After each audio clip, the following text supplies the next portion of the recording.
Hi hello नमस्कार मंडळी. तर आज आपण साबुदाणा चकली, उपवासाची साबुदाणा चकली कशी बनवायची ते बघणार आहोत. तर तुम्ही बघू शकता चकली अगदी दुप्पट फुलणारी आहे.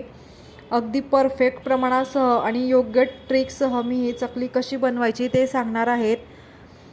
कोणताही साचा न वापरता अगदी गोल गरगरीत चकली कशी बनवायची ते सुद्धा मी या व्हिडिओमध्ये सांगितलं आहे. तर व्हिडिओ नक्की शेवटपर्यंत बघा. अगदी कुरकुरीत अशी ही चकली तयार होते. तर मी त्याच्यासाठी इथे अर्धा किलो साबुदाणा घेतला आहे. साबुदाणा मी 2 ते 3 पाण्याने स्वच्छ असा धुवून घेणार आहे. तर मी इथे साबुदाणा 2 ते 3 पाण्याने स्वच्छ वॉश करून घेतला आहे. आता याच्यामध्ये मी पाणी घालणार आहे. साबुदाणा आपल्याला रात्रभर भिजत घालायचा आहे. आपण एरवी साबुदाणा ज्याप्रमाणे भिजत घालतो त्याचप्रमाणे आपल्याला हा साबुदाणा भिजत घालायचा आहे.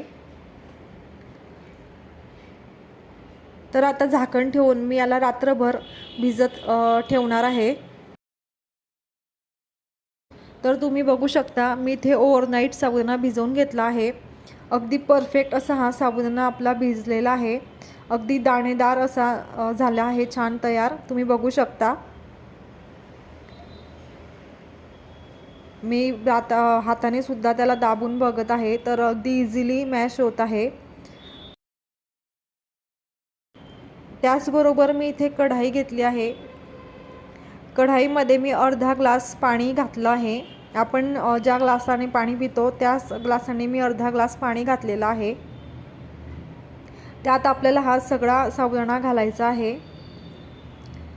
गॅस आपल्याला बारीक ठेवायचा आहे आणि मस्त असा आपल्याला साबुदाणा वाफवून घ्यायचा आहे.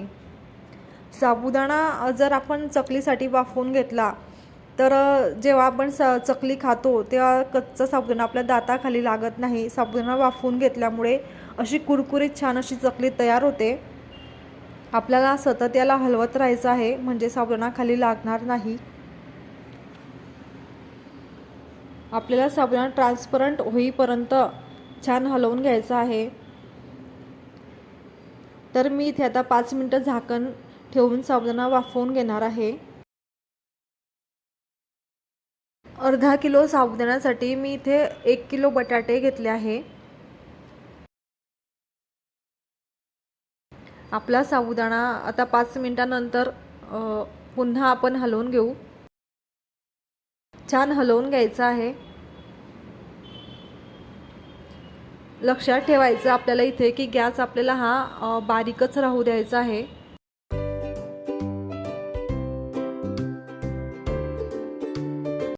अगदी परफेक्ट प्रमाणासह मी इथे ही चकली बनवली आहे. तुम्ही जर या सर्वाने चकली बनवली तर तुमची चकली अगदी परफेक्ट अशी बनेल आणि वर्षभरासाठी टिकेलही. तर मी बटाटे इथे छान उकळून घेतलेले आहे छान सगळे आणि आता खिसून घेत आहे बटाटे आपल्याला खिसून घ्यायचे आहे सगळे.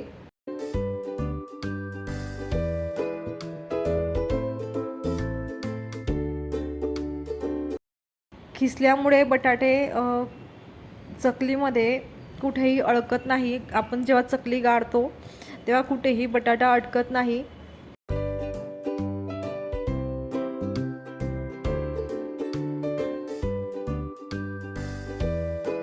तर साबुदाणा तुम्ही बघू शकता आता आपला तयार होत आहे. तर मी इथे सगळे बटाटे खिसून घेतले आहे. तर तुम्ही बघू शकता आपला साबुदाणा आता इथे थोडा थोडा ट्रान्सपरंट होत आहे. तुम्ही साबुदाणा बघू शकता अगदी असा दाणेदार आणि ट्रान्सपरंट पारदर्शक असा तयार झालेला आहे.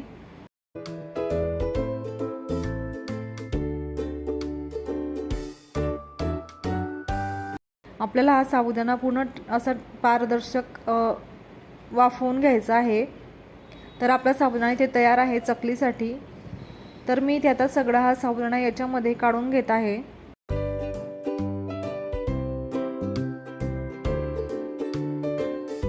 मला इथे हा साबुदाणा वाफवून घेण्यासाठी 15 मिनिटं लागलेले आहेत.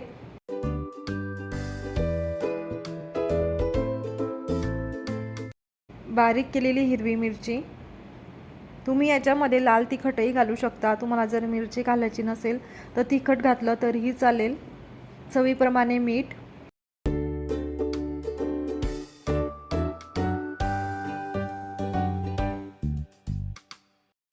आता मी हातानेच सगळं एकजीव करून घेणार आहे.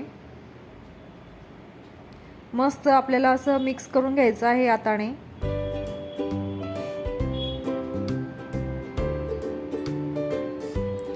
तुम्ही बघू शकता आपला साबुदाणाही परफेक्ट असा वाफरला गेला आहे, कुठेही हाताला चिटकत नाहीये.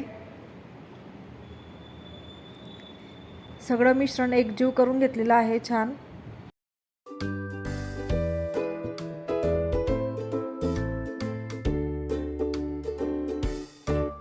आता याच्यामध्ये मी जिरं घालत आहे.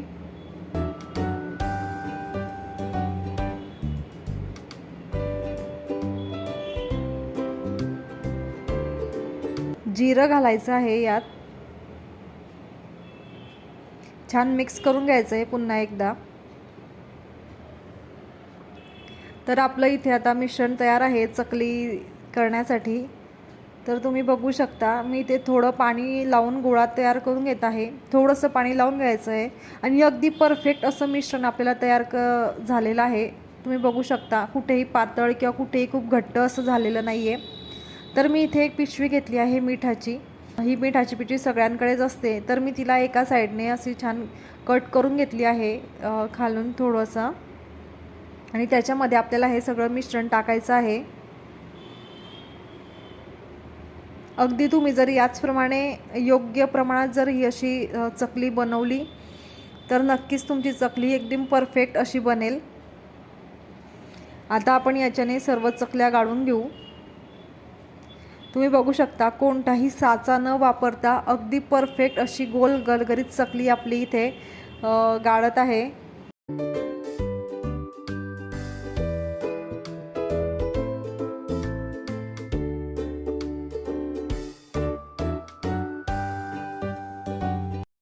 त्याचबरोबर मी इथे सगळ्याच चकल्या आता गाळून घेणार आहेत.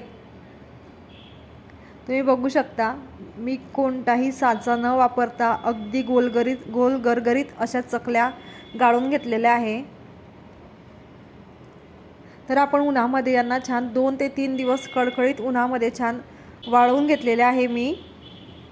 तुम्ही बघू शकता किती पांढरं शुभ्र आणि अशा तयार झालेल्या आहेत चकल्या.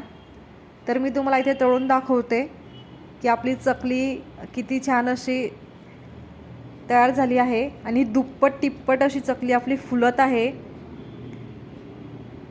आणि अगदी पांढरं शुभ्र अशी चकली आपली तयार आहे.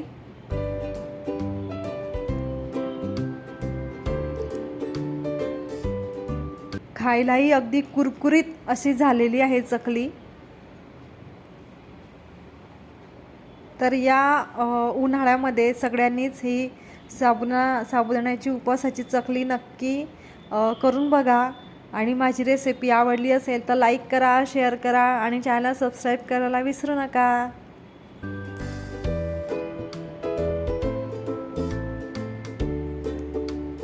बघा किती सुंदर अशा चकल्या आपल्या झालेल्या आहेत तयार. साबुदाणाही अगदी एक न एक दाणा फुललेला इथे दिसत आहे तुम्हाला. अगदी पांढरं शुभ्र अशा चकल्या आपल्या तयार झालेल्या आहेत.